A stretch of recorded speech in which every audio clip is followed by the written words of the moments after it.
আসসালামু আলাইকুম সম্মানিত ভিউয়ার্স।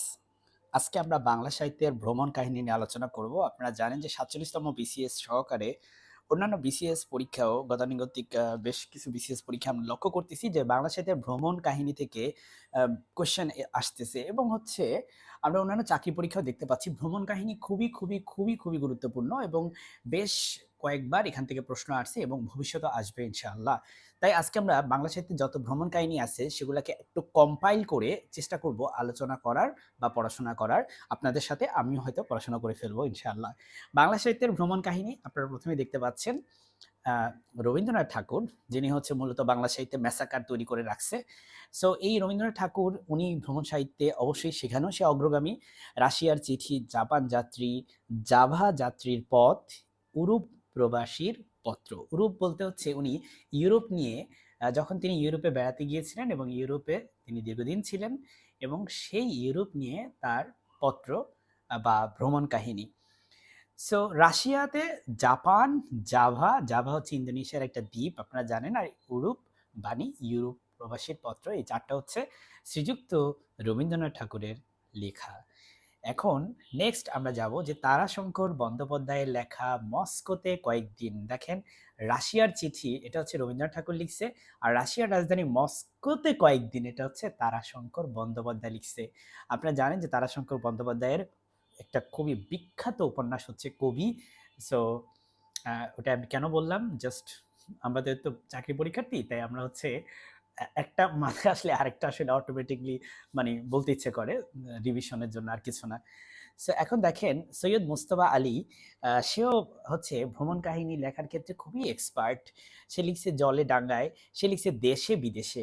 সৈয়দ মুস্তফা আলী জলে ডাঙ্গায় ও দেশে বিদেশে লিখেছে এবং দেখেন দেশে বিদেশে এটা কিন্তু আফগানিস্তানের রাজধানী কাবুল, এই শহরকে নিয়ে লেখা। ওকে, এখন এরপরে আমরা নীলিমা ইব্রাহিম ওনার একটা ভ্রমণ কাহিনী দেখব এবং সেটা হচ্ছে শাহী এলাকার পথে পথে। শাহী বলতে আমরা যখন আমরা বাংলাদেশ বিষয়াবলী পড়তে যাই, আমরা যখন বাংলাদেশ বিষয়াবলী ইতিহাস দিকে নজর দেই, তখন আমরা শাহ বংশ বা এই যে বিভিন্ন নামের সাথে যাদের টাইটেল থাকে শাহ, আমরা সেটা দেখে কাইন্ড অফ অনুমান করে ফেলতে পারি যে তারা হচ্ছে আফগানিস্তান থেকে আসছে। সো এই যে শাহী এলাকার পথে পথে এটা আসলে আফগান বা আফগানিস্তানের ভ্রমণ কাহিনী। এখন চলেন আমরা হচ্ছে অন্নদা শঙ্কর তার লেখা পথে প্রবাসে এটাতে চলে যাই। অন্নদা শঙ্কর রায় উনি লিখেছেন পথে প্রবাসে। ডোন্ট বি কনফিউজড, মস্কোতে একদিন এটা লিখছে তারাশঙ্কর। জলে ডাঙ্গায় বা দেশে বিদেশে এটা একটু কনফিউশন হতে পারে, দেশে বিদেশে লিখেছে সৈয়দ মুস্তফা আলী, কিন্তু পথে প্রবাসে কিন্তু অন্নদা শঙ্কর রায়। যদিও আমার আলহামদুলিল্লাহ এটাতে প্রবলেম হয় না, কিন্তু অনেকের হতে পারে। পথে প্রবাসের সাথে দেশে বিদেশে কিন্তু মিলিয়ে ফেলতে পারেন। পথে প্রবাসী হচ্ছে অন্নদা শঙ্কর রায়, দেশে বিদেশে হচ্ছে সৈয়দ মুস্তফা আলী। তারপরে এটা আশা করি সবাই আমরা জানি যে বিলেতে ৭৫০ দিন মোহাম্মদ আব্দুল হাই, এটা কারোই ভুল হওয়ার মনে হয় না কথা। বিলেতে ৭৫০ দিন। তুরস্ক ভ্রমণ একদম গরম গরম ৪৭ বিসিএসে আসছে, সৈয়দ ইসমাইল হোসেন সিরাজির লেখা তুরস্ক ভ্রমণ। তো ভ্রমণ কাহিনী কতটা ইম্পর্টেন্ট সেটা কিন্তু আসলে এখান থেকে আইডিয়া পাওয়া যায়। চলেন এরপরে আমরা নেক্সট পেজে চলে যাই। আমরা এরপর দেখব আমাদের পল্লী কবি জসিমউদ্দিন সাহেবের লেখা কিছু গ্রন্থ নিয়ে। জসিমউদ্দিন সাহেবের জন্ম ফরিদপুর জেলায় এবং উনি ফরিদপুর সদরে জন্মগ্রহণ করেছেন। আমি তার বাড়ি বা তার পৈতৃক নিবাস, তার মামার বাড়ি দুটাই হচ্ছে আমি ভ্রমণ করে দেখেছি এবং জায়গাটা খুবই সুন্দর। যদি কারো বাসা ফরিদপুর বা তার আশেপাশে থাকে অবশ্যই যাবেন, আপনাদের ইনশাল্লাহ ভালো লাগবে। জসিমউদ্দিন সাহেব উনি লিখেছেন চলে মুসাফির। মুসাফির তো ভ্রমণই করে, তাই না? তাহলে এটা একটা ভ্রমণ কাহিনী, শুনলেই বোঝা যায়। হলদে পরীর দেশে, দেখেন হলদে পরীর দেশে যদি আপনি যান, আপনি তো ভ্রমণ করতেই যাচ্ছেন, সুতরাং এটা হচ্ছে ভ্রমণ কাহিনী। যে দেশে মানুষ বড়, আচ্ছা, আপনি কোন একটা দেশে যদি মানুষ বড় মানে মহৎ বা যেটাই হোক, সেটা দেখার জন্য আপনাকে ভ্রমণ করতে হবে না সেখানে?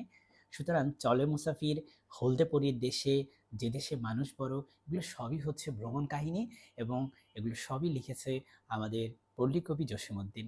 ঠিক আছে, এখন কবিদের কবি নির্মলেন্দু গুণ, যিনি একই সাথে দুটি ভ্রমণ কাহিনী তার, একটা হচ্ছে গ্রিন্সবার্গের আমি আবার বলি গ্রিন্সবার্গের সঙ্গে, আরেকটা হচ্ছে ভলগার তীরে।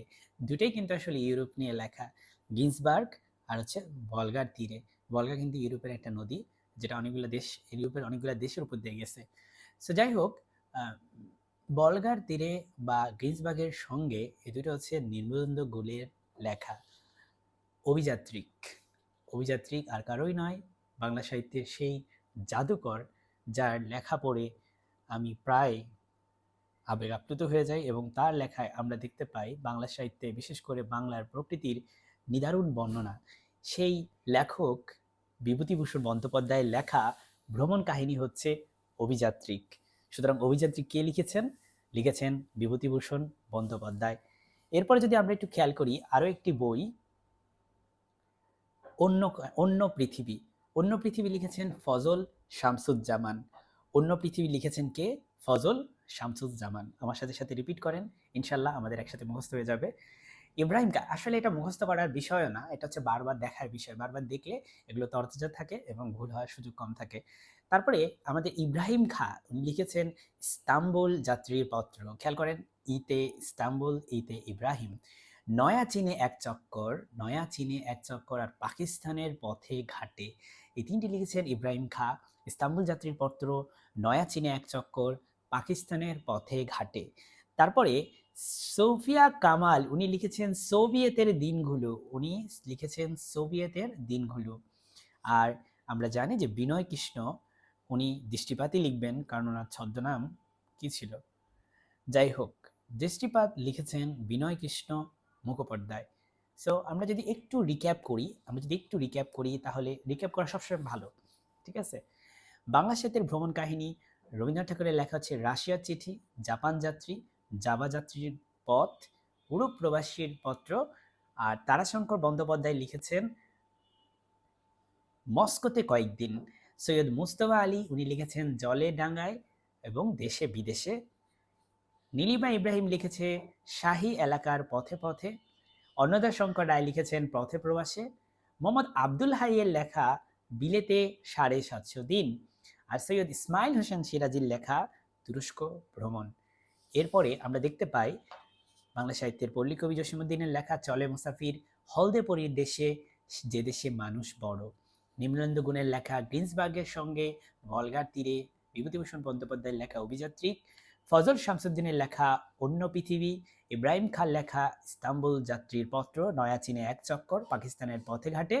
আর সুফিয়া কামালের লেখা সোভিয়েতের দিনগুলো। এবং সর্বশেষ দৃষ্টিপাত, যেটা লিখেছেন বিনয় কৃষ্ণ মুখোপাধ্যায়। আশা করি এই ভিডিওটা দেখে আপনাদের একটু হলেও উপকারে আসবে।